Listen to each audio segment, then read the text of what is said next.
Hello again, I hope you are doing well. I'm glad that you returned to our GCP-Mindset channel and to our Quality Risk Management Guide. Today we speak about Section 506 and 507 of GCP, Risk Review and Risk Reporting.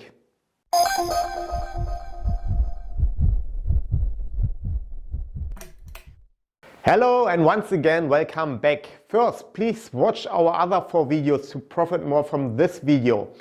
Today we talk about risk communication and risk reporting according to ICH E6 revision 2.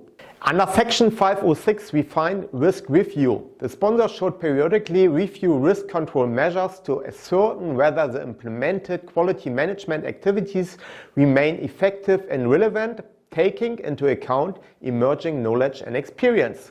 And under section 507 we find risk reporting. The sponsor should describe the quality management approach implemented in the trial and summarize important deviations from the predefined quality tolerance limits and remedial actions taken in the clinical study report. It is not surprising that you need to define the risk control measures in order to review them. This is what we have done in the first steps of our Quality Risk Management Guide.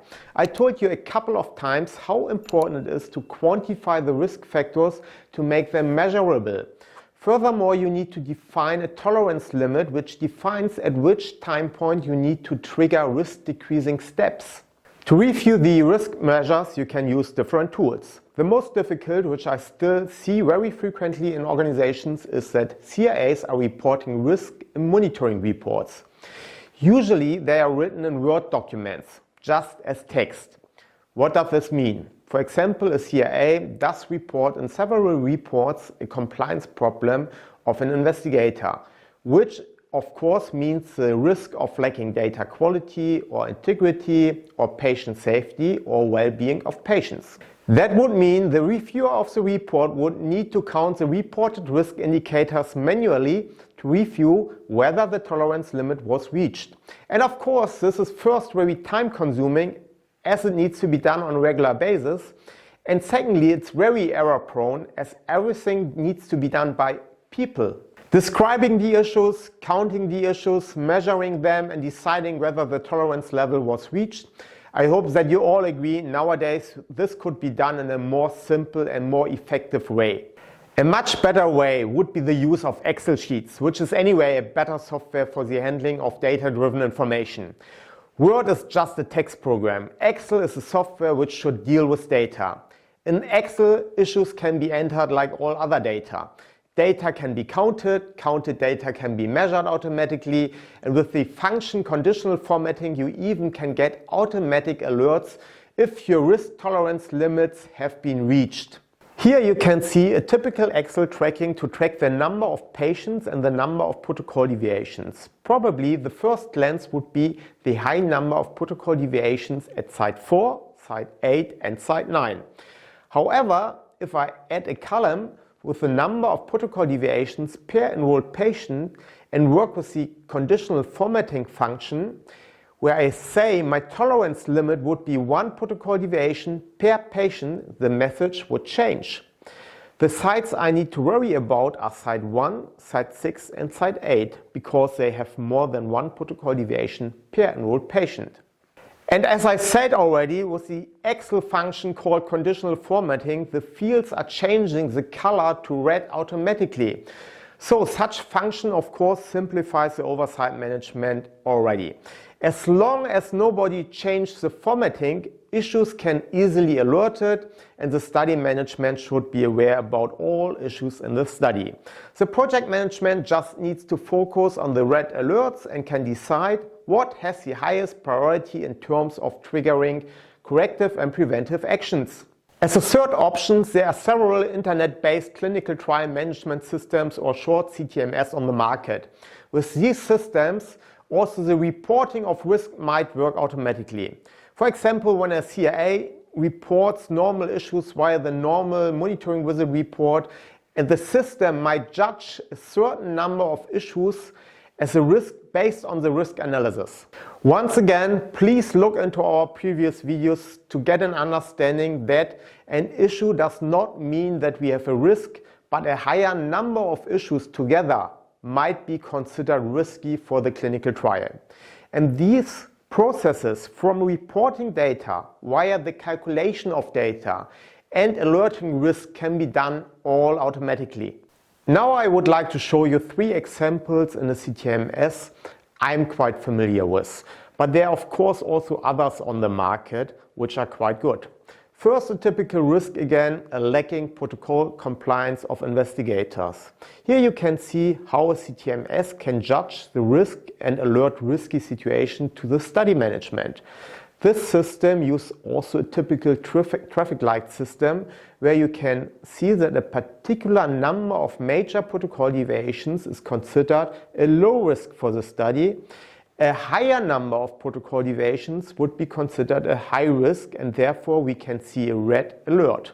So everybody can see immediately that we have a high risk for a data quality issue in the study. The quality risk management plan should now require a well-documented action depending on the grade of the risk. That could mean a yellow alert can require a different timeline than a red alert. So a red alert, it's a high risk, means we need to trigger fast actions, whereas a yellow alert means a lower risk where we can require slower actions. And the actions, of course, should always have a positive minimizing impact on the risk. Another typical risk would be the lacking sponsor oversight caused by delayed CRF entries. So that is actually the reason why data need to be entered into the CRF in a timely manner. The sponsor has to keep oversight via these entered data. It should be clear that delayed data entries can be measured nowadays very easily by just calculating the difference between visit date and data entry date. As soon as I have both dates, the time between visit date and data entry date can be measured easily. In cases in which I have only the predicted visit date but no CRF entry, I know also that there is an acute risk of losing oversight. Also, such risk can be measured automatically if the CTMS can read out eCRF data or has somehow an interface with the clinical database, as we can see here in this example. Another feature of modern CTMS, which is very helpful for the review of quality control measures, is the statistical monitoring.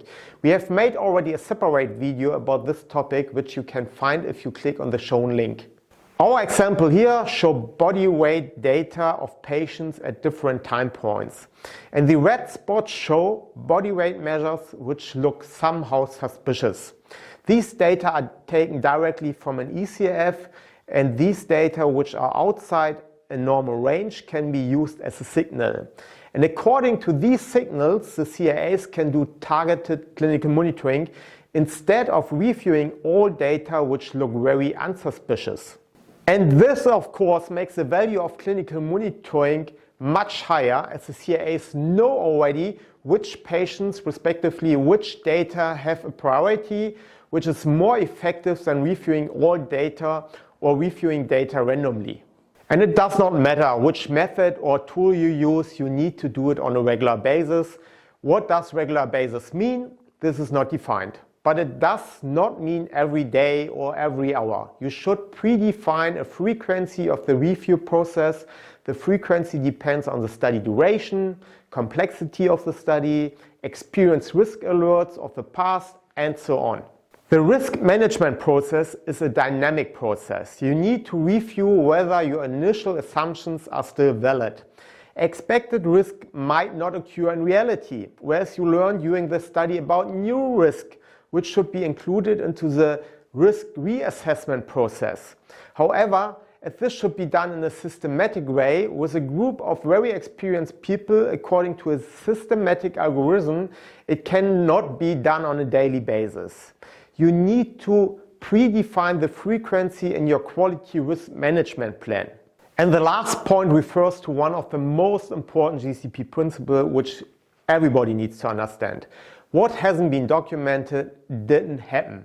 Therefore, the risk management process, including the process of reviewing risk, controlling risk, re-evaluating the initial risk assumptions, adapting the system, maybe modifying the predefined quality tolerance limits, and so on, need to be documented well.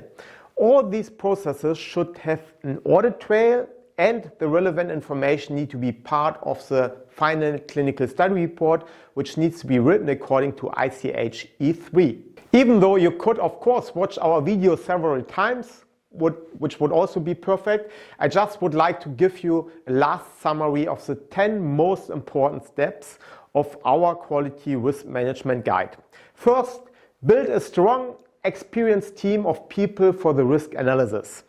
Define the risks which are not limited to medical or product risk, but which might belong to the involved countries, investigators, tools and vendors you want to use in your study. Try to limit the key risk factors to a limited number to ensure your study oversight. 4. Key risk factors are factors which might have an impact on patient safety, patient rights, data quality, and/or data integrity. Please exclude business risk. Define the impact, likelihood, and detection rate of the defined risk. 6. Define data sources and try to find ways of automatic risk alerts. 7. Calculate the relationship between the risk and the tolerance level, which defines at which level you want to learn about the key risk indicators. 8. Re-evaluate your risk assessment on a regular basis and adapt the system accordingly. 9. Document and report all processes properly. And number 10 is my personal favorite. If you decide to run a study according to the quality risk management approach, get all people on board and forget the blame game. If you take the risk as a team. Learn from your mistakes, learn from all deviations wisely, improve the system professionally and continuously. Quality risk management might make your studies and organizations more agile and better. Such quality improvement steps are more dynamic and proactive compared to the traditional way of clinical research we followed during the last 20 years. So now we reach the end of our quality risk management guide. I hope we could give you some helpful recommendations. This was of course just a brief overview what should be kept in mind if you want to run your studies according to the quality risk management principles of GCP. If you need support, if you have questions or comments, leave them in the comment sections and please subscribe to our channel. Thank you. See you the next time. Bye bye.